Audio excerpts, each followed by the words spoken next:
Assalamualaikum warahmatullahi wabarakatuh. Terima kasih untuk waktu yang diberikan kepada saya, yang sebenarnya tadi cukup ibu saja yang menyampaikan ya, tapi kenapa kok dibagi-bagi? Karena ini sebentar ya, mungkin saya akan mengenalkan tentang pembelajaran mendalam. Bapak Ketua Komite, Bapak beserta anggotanya, Bapak Ibu Guru Wali Murid, terima kasih untuk kerawannya sekali lagi, itu menjadi salah satu semangat buat kami sebenarnya ya. Terutama apa yang baru disampaikan oleh Pak Chandra itu betul-betul ya itulah faktanya ya. Mungkin itu juga keresahan Pak Menteri sehingga muncullah pembelajaran mendalam ini Pak. Karena ini nanti ada hubungannya, semuanya akan terhubung, termasuk tadi penggunaan gadget anak-anak dan lain-lain Pak. Ternyata semua ada dalam pembelajaran mendalam.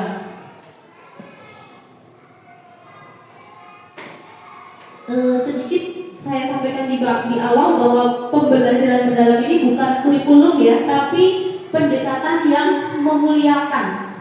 Memuliakan di sini sebenarnya sangat seru kalau digali ya, karena memuliakan di sini itu artinya antara anak dengan anak, antara anak dengan guru, anak dengan orang tua itu saling memahami, saling menghormati, saling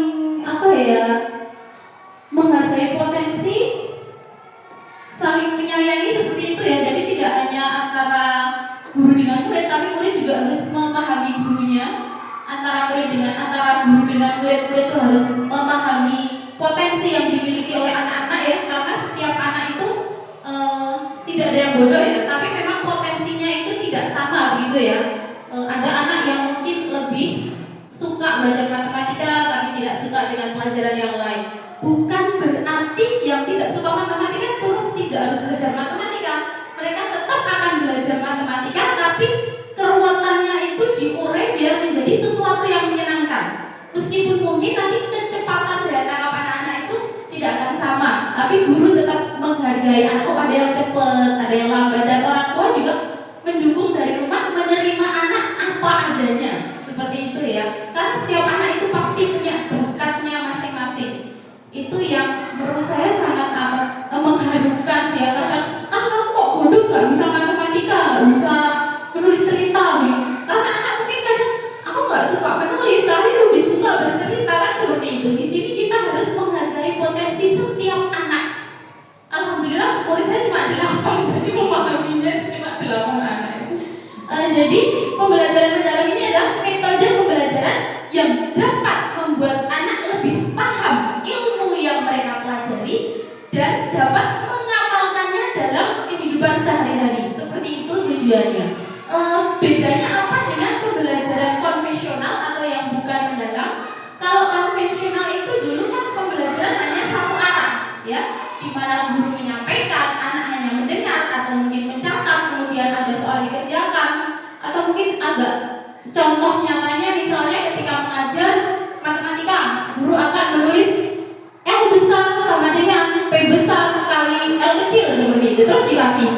Kalau dulu pasti ingat yang SMA ya, diketahui P sama dengan L sama dengan, masuk rumus seperti itu ya. Itu pembelajaran konvensional. Kalau di pembelajaran mendalam nanti Bapak Ibu guru itu dituntut untuk mengemas pembelajaran itu dengan berbagai cara. Dan itu pun di awal bisa disepakati dengan anak-anak. Kita mau belajar ini nak, menurut kalian kita mau belajar dengan cara apa? Karena kita menghargai anak-anak ya. Aku lebih suka di luar bu, kita mau ukur lapangan, bisa. Boleh seperti itu ya. Jadi tidak harus ini rumus, bahkan mungkin rumus akan anak-anak temukan sendiri nanti di akhir seperti itu ya. Itu menariknya pembelajaran mendalam. Nah, apa yang mendasari munculnya pembelajaran mendalam ini? Mungkin karena seperti yang sudah kita ketahui bersama, termasuk anak-anak yang sudah terpengaruh sama gadget sehingga nggak bisa menaruhnya itu tadi ya. Salah satunya karena perubahan masa depan yang tidak bisa kita prediksi. Besok mungkin apa? Besoknya kita tidak tahu apa yang akan terjadi ya. Jadi harapan dari pemerintah, anak-anak sekolah ini nanti akan tumbuh menjadi anak-anak yang tangguh, yang siap menghadapi berbagai perubahan yang akan terjadi, siap menghadapinya dan mampu untuk bersaing. Ada perubahan terus kadang ada yang minder, tidak mau, aku takut, nggak mau, aku tidak bisa seperti itu. Dari pembelajaran mendalam ini nanti ada yang namanya pola pikir bertumbuh, yang tadi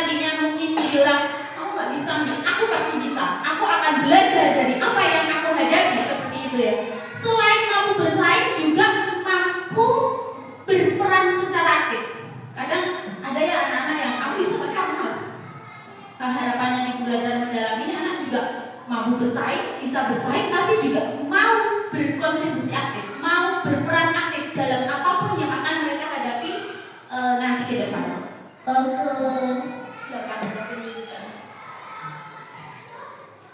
Ini dari pembelajaran mendalam ini nanti anak-anak yang lulus dari sekolah baik SD, SMP, SMA ya Bu, itu diharapkan anak-anak mempunyai keimanan dan ketakwaan terhadap Tuhan Yang Maha Esa. Simpel tapi dalam sepertinya ya Pak. Karena dari keimanan dan ketakwaan terhadap Tuhan Yang Maha Esa itu sebenarnya banyak yang harus anak-anak capai. Tentu saja dengan salah satunya rajin beribadah. Dari rajin beribadah itu tidak hanya sekadar sholat puasa ya, mungkin dari wudu kita belajar tentang kebersihan, anak-anak harus menjaga kebersihan. Dari sholat anak-anak akan belajar disiplin waktu ya, ketertiban. Dari sedekah mungkin anak-anak berbagi, belajar berbagi dengan kawan-kawannya seperti itu ya, enggak hanya pada saat zakat fitrah ya, tapi tiap harinya. Ayo kita berbagi apapun itu, seperti itu ya. Dari puasa terutama anak-anak sekarang itu mudah tersulut ya. Dari puasa kan sebenarnya kita belajar menahan diri, tidak hanya dari haus dan lapar ya, tapi dalam menghadapi apapun yang ada di depan mereka. Kadang dijotos, anak balas jotos. Padahal ya kami ajar, ketika kalian dijotos, kalian tidak boleh membalas, bukan berarti kalian diam, tapi kalian boleh menghindar. Bukan berarti kalau kita nggak boleh balas, kalau dijotosi menambah nggak boleh seperti itu. Tapi kalian harus mempertahankan diri, menghindar, tapi tidak boleh sama-sama menyakiti, kan seperti itu ya. Yang kedua adalah kewarganegaraan. Artinya anak-anak juga diharapkan mempunyai rasa cinta tanah air. Wah, kok mengenai cinta tanah air ya Bu? Itu bisa diawali dengan taat terhadap aturan-aturan yang berlaku di masyarakat. Menghargai perbedaan-perbedaan yang ada. Oh kan Mbak Sepuh jalannya mungkin agak lambat, padahal aku harus di belakangnya. Atau mungkin kalau mau mendahului permisi dulu, itu kan juga masuk ke ranah kewarganegaraan yang bisa juga masuk di keimanan dan ketakwaan ya, karena saling berhubungan. Anak-anak juga belajar untuk peduli, untuk berbagi sekali lagi ya. Yang ketiga ada penalaran kritis. Penalaran kritis di sini adalah melihat masalah dengan cara positif, mencari kebenaran, bukan kebenaran ya, tapi kebenaran. Ciri-ciri anak-anak yang kritis itu nantinya akan banyak bertanya, ya. Soalnya ada di media sosial apa? Kadang kita aja sebagai orang tua seru nih langsung share. Padahal sebenarnya kita harus mencari tahu kebenaran dari sesuatu ini benar apa tidak, layak di-share atau tidak, hikmah dari peristiwa ini apa. Kalau di-share nanti aku harus bertanggung jawab sama Tuhan apa, seperti itu ya. Jadi harus melihat sesuatu dari sisi positifnya. Orang kok mungkin kayak cilik warna alba, kenapa sih? Kita para guru pasti akan mencari kenapa ya kok dia seperti itu. Oh mungkin orang tuanya jauh atau apapun itu. Kita kemarin ada masalah kecil aja, jangan sampai anaknya sakit hati ya, gimana caranya seperti itu kita musyawarah dulu. Jadi tetap harus melihat sesuatu dari sisi positifnya ya.